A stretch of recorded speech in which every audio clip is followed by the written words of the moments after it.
भरतरी, ए भरतरी, अरे असली कसली झोप ही? उठ.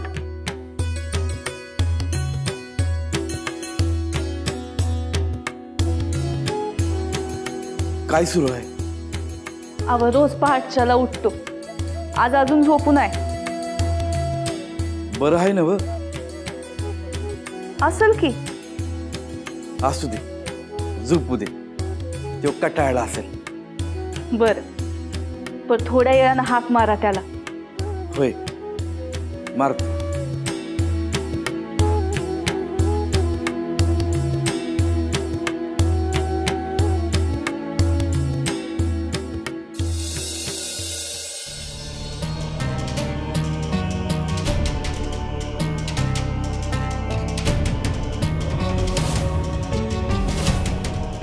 भरतरी, त्या मायावी सापाला मारण्यासाठी तुला गरुडास्त्र दिलं आहे, ते वापर.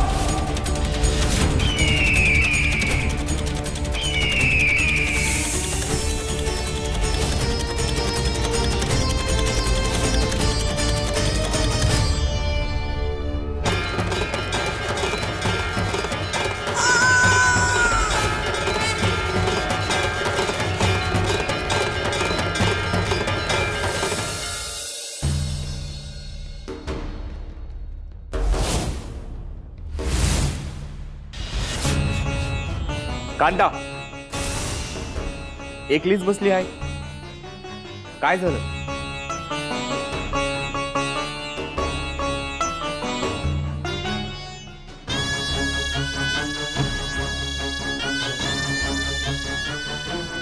आता एक घाव आणि दोन तुकडं. आता बस झालं की, कशाला त्या भरतरीच्या नादाला लागते? आपल्याकडे काय कमी आहे? आता पतूर, मी तुमच्याकडे काही मागितलं नाही, पण आता एकच मागती, तेवढी इच्छा पुरी करा.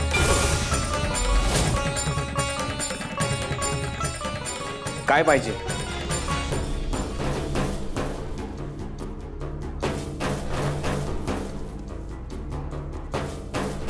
त्या भरतरीच्या पाठीशी ते नाथ आहेत ना व, त्यांना ती सोडून. पण त्याला ज्याने आणलं त्या जयसिंग रेणुकाला म्या काही सोडत नाही आता. जाऊ दे, सोडून दे. नाही, एकतर ते राहतील नाहीतर म्या.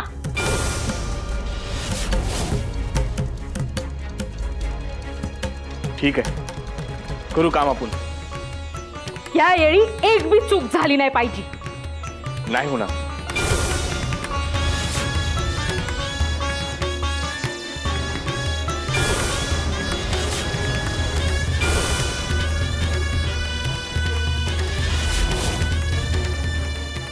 गौरी, मोरा ये.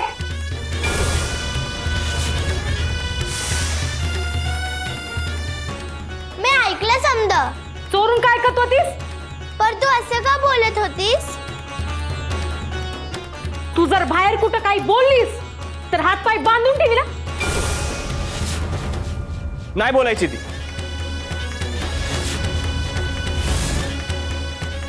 तुम्ही सांगितलेलं काम करा. आलोच.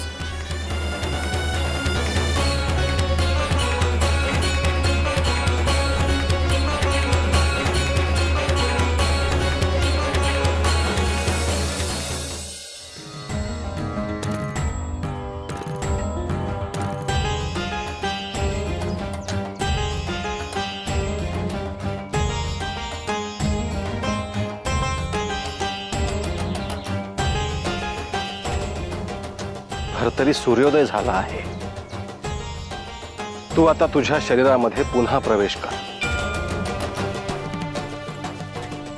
तिकडे घरातले अस्वस्थ झाले असते.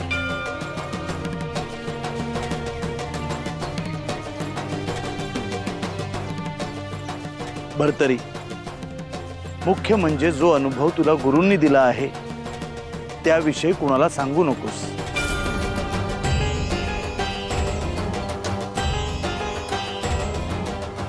या गुप्त गोष्टींचं वेगळं महत्व आहे.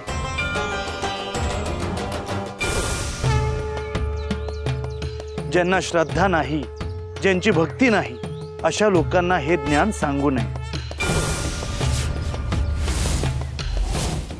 एका अर्थी ते पाप आहे.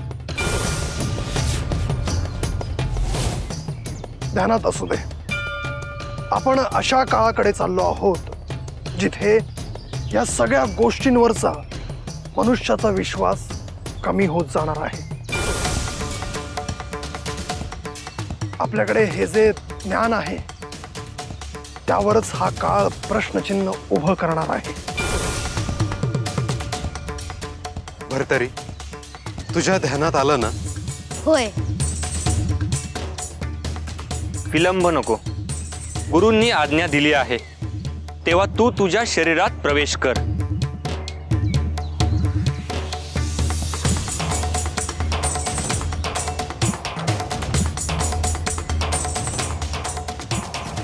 शुभम भवतु.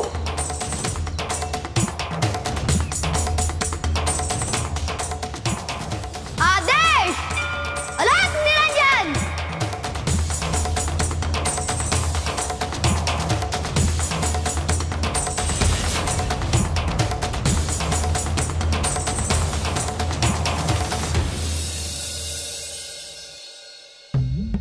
अव ह्याला अजून नाही उठवलं.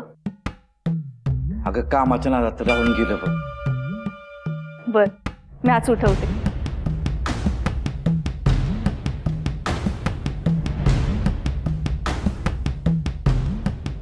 भरतरी, ए भरतरी,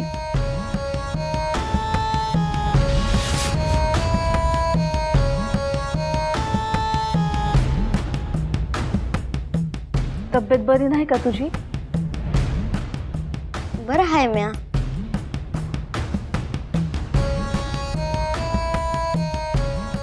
अरे मग एवढा वेळ कसा काय झोपलास?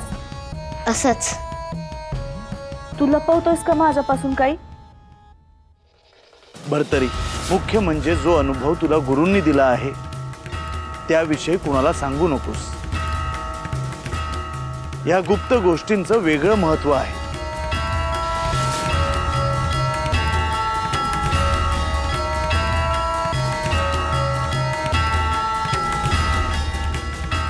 अगं तो झोपेतून उठला आहे, त्याला काय पाहिजे ते तरी बघ आधी. होय, चल उठ, आधी आंघोळ कर.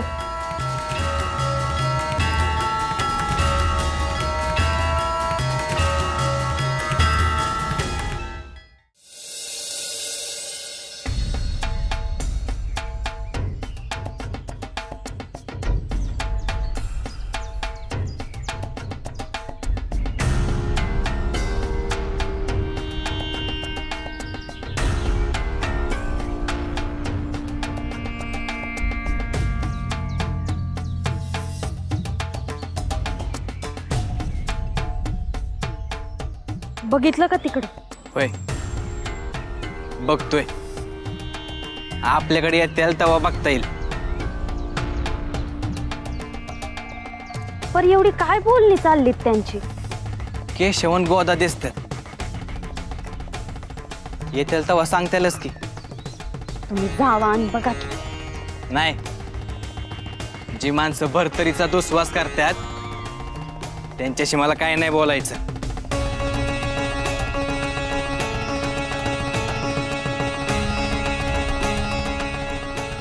ते बघा, इकडच येत्या.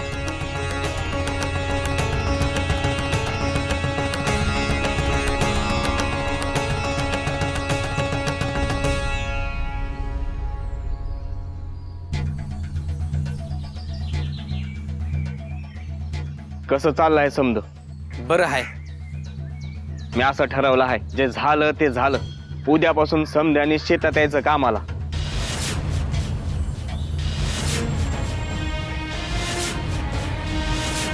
पर आम्ही जयसिंग दादाच्या शेतावर जातो आहे.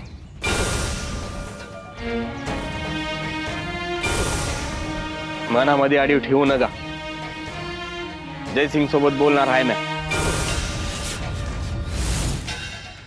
बोलून सांगतो.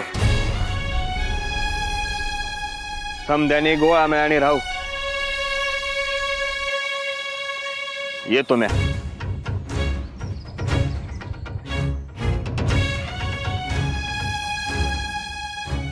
तिकडं काय बोलणी चालली होती?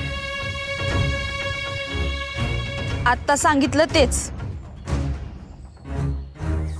त्यांचं म्हणणं आहे की ह्या मोर तंटा नग कसलाच.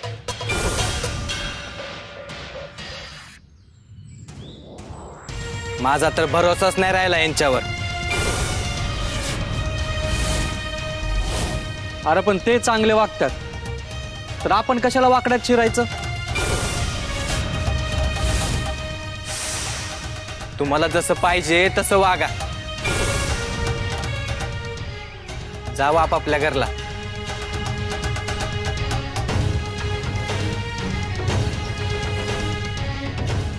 गोदा, आपण रेणुकाकडे जाऊ. त्याने सावध करायला पाहिजे बघ. वय सर.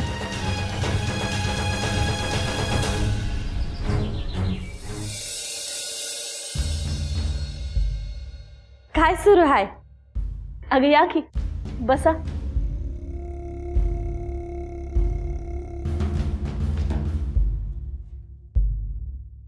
अगं घरातली कामं संपतात का कधी?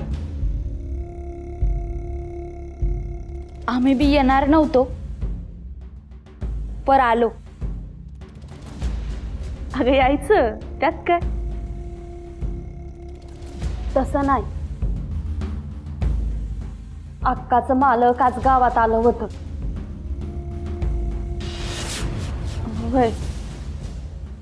अगं पण त्यात नवल काय एवढं? गावात समद्यांशी बोलत होत. काय ते काय समजलं नाही, पण टोळक्यानं भेटत होत आणि बोलत होत. आम्हासनी संशय आला म्हणून सांगाया आलो. अगं काय करावं या माणसासनी? गप काय बसत नाहीत बघ. काय ना काय सुरूच असतंय त्यांचं. तर या वेळेला वेगळंच आहे समजा. म्हणजे काहीतरी करणार ते. अक्कानी मालकाला कामाला लावलं हाय. मी ह्यासनी सांगते, आपण आपली काळजी घेतलेली बरी.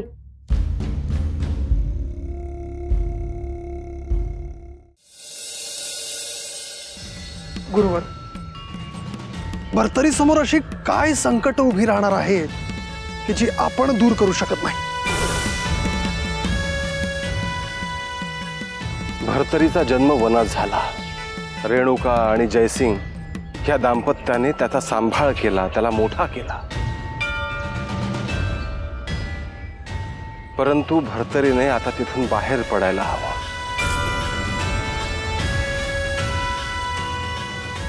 त्याने पुढची तपश्चर्या लवकरात लवकर सुरू करणं आवश्यक आहे. आणि इथे राहून ते सगळं शक्य नाही. याचा अर्थ त्याच्या समोर येणारी संकट ही त्याच्या कल्याणासाठीच आहेत. काही गोष्टी विधिलिखित आहेत कानिफा. परमनियतीने त्या ठरवल्या आहेत. श्री महादेवांनी केवळ त्याचा पुनरुच्चार केला.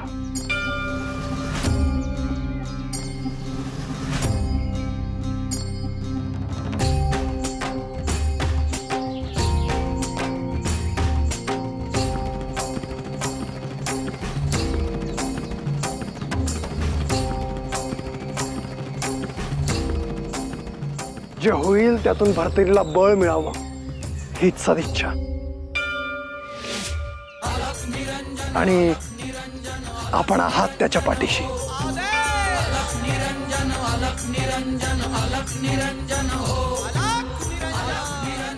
केदारनाथला सगळे एकत्रित गेलो आणि दर्शन झालं.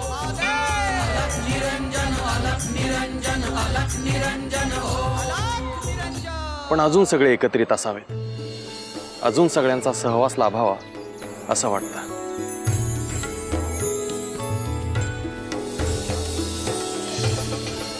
मी तर प्रार्थना करतो की अजून काही वेळ सगळ्यांनी एकत्र थांबावं.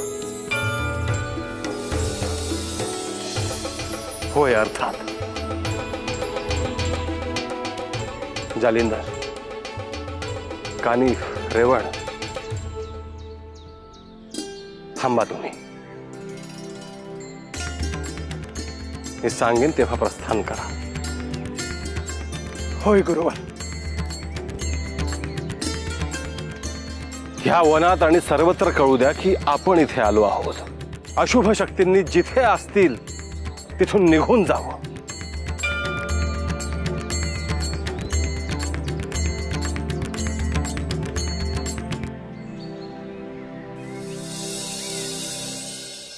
आदेश! अलख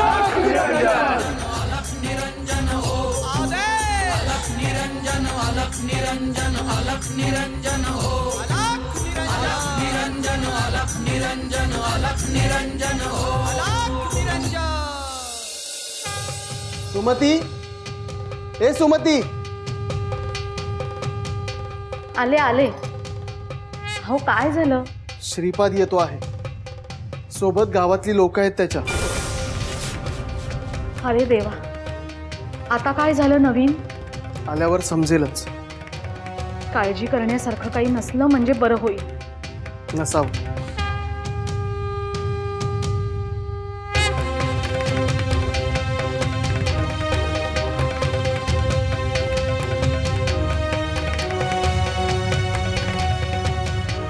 मामनजी घ्या. आई, मला भूक लागली आहे. हो, वाढते. हा, आधी हातपाय तोंड धुवून घे बघू. नाना, गावात काय झालं? एवढी लोक सोबत का होती? हा श्रीपाद मला त्या आप्पाकडे घेऊन गेला. तो तांत्रिक? कशाला? मोर ऐका तर आधी. हा श्रीपाद त्या आप्पाच्या दारात उभा होता. तिथे एक गाय आली. तिनं याला प्रदक्षिणा घातल्या आणि निघून गेली.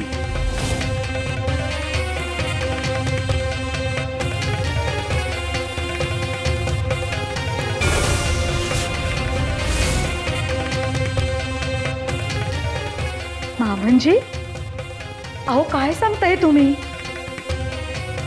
श्रीपाद बाळा, खरंच तू खूप भाग्यवान आहेस. हो, तू आप्पा पाया पडला श्रीपादच्या. ते इतर लोकांनी बघितलं आणि ते देखील ह्याच्या पाया पडायला लागले. नाही नाही, त्यांनी श्रीपादच्या पाया पडता कामा नये. त्यांनी जर माझ्या मुलाला देव केलं तर श्रीपाद माझ्यापासून दूर जाईल. आता ही वार्ता सगळीकडे पसरणार आणि श्रीपाद बद्दल लोकांचं एक मत तयार होणार.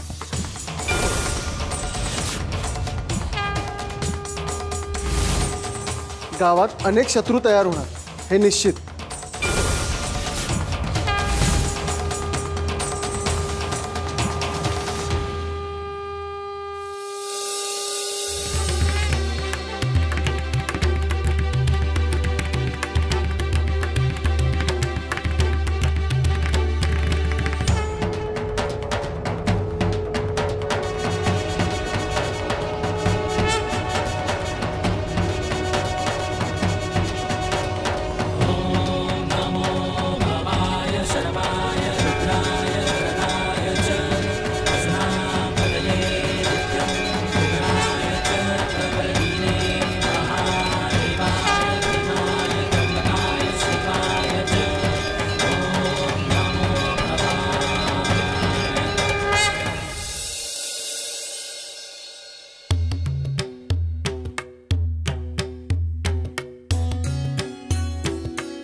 मालक, जीजी आले, घेऊन येऊ का?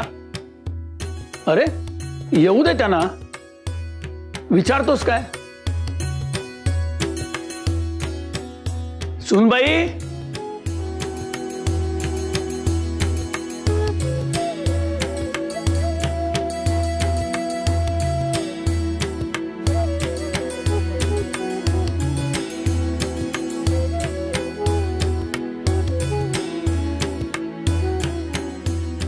शिरपात मला पाया पडू दे तुझ्या.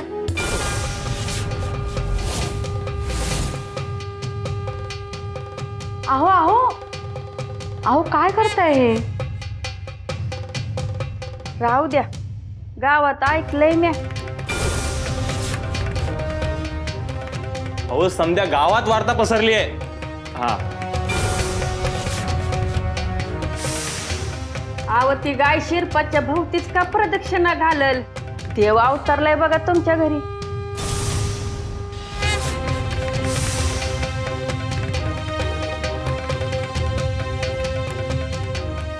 नाही हो, असलं काही बोलू नका. नाना आत आलं तर चालेल का?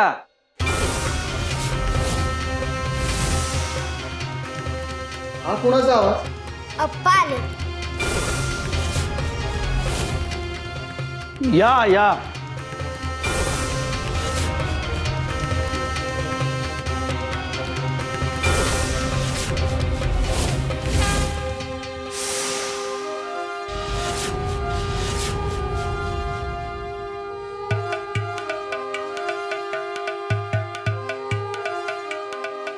श्रीपाद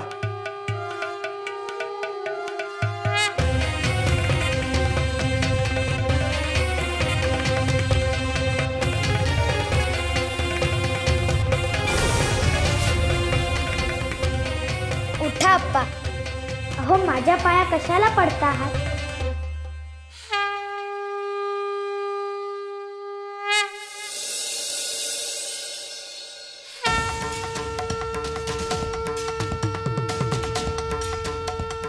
मला एक दृष्टांत झाला आणि तो मला नंतर आठवला.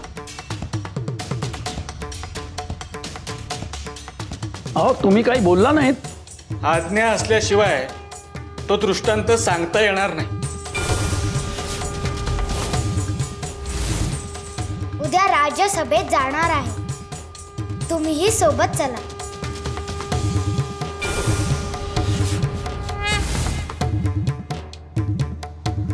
जशी तुमची इच्छा.